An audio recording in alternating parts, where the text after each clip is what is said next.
수강생 여러분 사랑합니다. 오늘의 주제는 감사조서, 영어로는 Audit Documentation입니다. 회계 감사하면 빼놓을 수 없는 핵심 기록이죠. 네, 여러분이 보내주신 자료들 보니까요. 흔히 워킹 페이퍼스나 워크 페이퍼스라고도 부르던데 이게 정확히 뭔가요? 왜 이렇게 중요하다고 하는 거죠? 네, 안녕하세요. 어딧 도큐멘테이션이라는 건요. 감사인이 감사를 하면서 어떤 절차를 밟았고 또 어떤 증거를 모았는지 그리고 그걸 바탕으로 어떤 결론을 내렸는지를 다 담아놓는 공식적인 기록이라고 보시면 됩니다. 이게 결국 감사 보고서의 근거가 되고요. 또 감사가 일반적으로 인정되는 감사 기준, 그러니까 GIAS죠. Generally Accepted Auditing Standards. 그리고 관련 법규에 맞게 제대로 수행되었다는 걸 보여주는 핵심 증거예요. 아, 그렇군요. 단순히 메모 같은 게 아니라 그 감사 과정 전체를 입증하는 공식 문서라는 거네요. 그럼 이 감사조서에는 구체적으로 어떤 내용들이 꼭 들어가야 하는 건가요? 들어보니까 요구하는 게 꽤 많을 것 같은데요. 네, 맞습니다. 좀 꼼꼼해야 하죠. 일단 감사팀이 감사를 계획하고 실제로 수행하고 또 그 과정에서 감독하는 데 도움이 되어야 하고요. 그리고 당연히 회사의 회계 기록이 최종 재무제표랑 일치한다는 걸 보여줘야 하죠. 또 누가 어떤 일을 했는지 책임 소재를 명확히 하는 역할도 하고요. 결국 쌓인 증거 그 자체죠. 네, 듣고 보니 정말 중요하네요.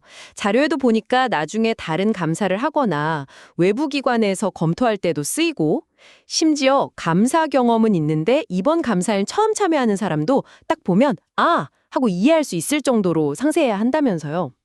예를 들면 어떤 절차를 했는지 그 성격, 범위, 시기, nature, extent and timing, 또 그 절차의 결과랑 증거, results and evidence, 그리고 좀 중요하다고 판단된 발견사항, significant findings, 이랑 최종 결론, conclusions 같은 거요.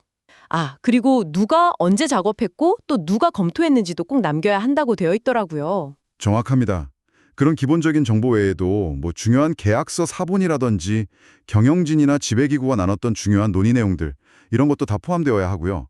또 감사를 하다 보면 기존의 결론과 좀 배치되는 정보가 나올 수도 있잖아요. 그럴 때 이걸 어떻게 처리했는지 그 과정도 기록해야 합니다. 그리고 가끔은 감사 기준에서 살짝 벗어난 절차를 쓸 때도 있는데 그럴 땐 왜 그랬는지 그 정당성도 문서화해야 하고요. 특히 정말 중요한 게 뭐냐면요. 감사 내내 전문가적인 의심, 즉 프로페셔널 스캡티시즘을 계속 유지했다는 걸 보여주는 증거를 남겨야 한다는 겁니다. 그냥 주는 대로 믿은 게 아니라 비판적으로 검토했다는 걸요. 와, 정말 꼼꼼하게 다 남겨야 하는군요. 프로페셔널 스캡티즘까지 증명해야 한다니. 그럼 이렇게 중요한 문서는 언제까지 만들어야 하고 또 얼마나 보관해야 하는 건가요? 그 report release date라는 용어가 있던데요. 근데 그 report release date가 기준점인데요. 이게 감사인이 감사 보고서를 고객사, 즉 회사에 전달해서 이제 이 보고서 쓰셔도 됩니다 하고 허가하는 날짜예요.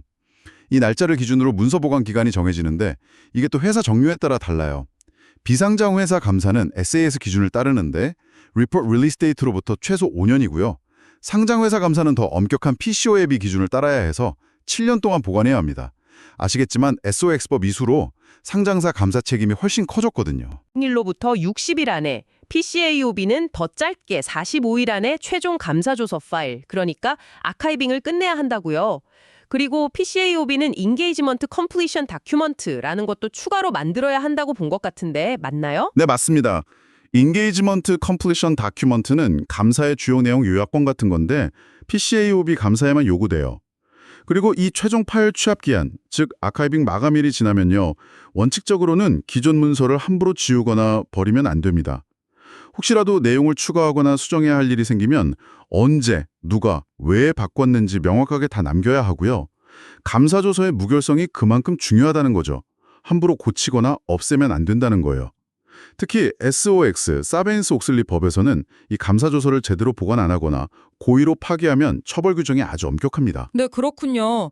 문서 형태는 종이도 되고 전자파일도 되고 감사인이 판단해서 양이랑 내용을 정한다고 하던데 보통 파일들은 어떻게 구성되나요? 특별한 방식이 있나요? 일반적으로는 크게 두 종류로 나눠서 관리해요. 하나는 연구 파일이라고 부르고요. 다른 하나는 단기 파일이라고 합니다. 연구 파일은 이름 그대로 여러 해에 걸쳐서 계속 참고해야 하는 문서들을 모아두는 거예요. 예를 들면 회사 정관이나 중요한 장기 계약서, 연금 관련 서류, 그런 것들이죠. 반면에 단기 파일은 그 해 감사랑 직접 관련된 모든 문서를 담습니다. 감사 계획서부터 시작해서 그 해 재무제표랑 감사보고서 초안, 수정에 필요한 분계들, 은행조회서나 채권 채무 확인서 같은 외부 확인서들, 분석적 검토 자료, 내부 통제 테스트 결과, 그리고 각 계정별로 수행한 입증 절차 기록까지 전부 다요. 아, 연구 파일이랑 단기 파일 이해했습니다. 그리고 작업한 내용을 기호로 표시하는 틱마크라는 것도 쓴다고 들었어요. 그럼 이 기호가 뭘 뜻하는지 설명하는 표 같은 것도 같이 있어야겠네요? 네, 당연하죠. 틱마크는 감사인이 어떤 작업을 했는지 약속된 기호로 표시하는 건데 그 기호가 뭘 의미하는지 설명하는 법률가 없으면 아무 의미가 없으니까요. 같이 포함해야 합니다. 자, 이제 거의 다 온 것 같은데요. 마지막으로 정말 중요한 것, 중요한 감사 발견 사항, significant audit findings는 구체적으로 어떤 것들을 말하는 걸까요? 네, 이게 또 아주 중요하죠. 예를 들면 회계 원칙을 선택하고 적용하는 과정에서 좀 중요한 이슈가 있었던 경우, 특히 거래가 복잡하거나 이례적이거나 아니면 회계 추정치 관련해서 중요한 판단이 필요했던 경우들이 해당되고요. 또 감사를 시작할 때 중요하다고 봤던 위험, significant risks, 그거랑 관련된 발견 사항이나 재무제표의 중대한 왜곡 표시, material misstatements가 있을 수 있겠다 싶은 징조가 나왔을 때도 해당됩니다. 그리고 감사를 진행하다 보니 처음에 했던 위험 평가를 좀 수정해야 할 필요가 생겼다거나 아니면 어떤 감사 절차를 수행하는데 상당한 어려움이 있었다거나 또 감사 의견 자체가 수정될 가능성, 예를 들어 한정 의견이나 부적정 의견 같은 거요. 그런 가능성이 생겼거나 강조 검단을 넣어야 할 상황이 발생했을 때도 모두 significant audit findings로 보고 문서화해야 합니다. 이런 발견 사항들에 대해 우리가 어떤 조치를 취했고 그래서 최종 결론이 뭔지 명확하게 기록하는 게 정말 중요해요. 오늘 감사주서 오딧 다큐멘테이션에 대해서 정말 상세하게 알아봤네요. 정의부터 시작해서 왜 중요한지, 어떤 내용이 들어가야 하고, 보관은 얼마나 해야 하며 파일은 어떻게 구성하는지, 그리고 마지막으로 중요한 발견 사항까지요. 들어보니 감사 업무의 신뢰도와 투명성을 지키는데 정말 없어서는 안 될 핵심 절차라는 생각이 듭니다. 맞습니다. 이 문서화 작업이라는 게 단순히 기록을 남기는 행위를 넘어서요. 우리가 수행한 감사의 품질을 스스로 증명하는 것이고 또 미래에 있을지 모를 어떤 상황에 대비하는 굉장히 중요한 활동이라고 할 수 있겠습니다. 사랑하는 여러분의 빠른 합격을 기원합니다. 잠시 후 오늘 이야기 나눈 것처럼 감사조서는 정말 상세한 규정들을 따라야 하는데요. 실제 감사 현장에서는 이런 규정 준수와 또 현실적인 업무 효율성 사이에서 어떻게 균형점을 찾아야 할지 한 번쯤 고민해 보시는 것도 좋은 공부가 되지 않을까 싶네요.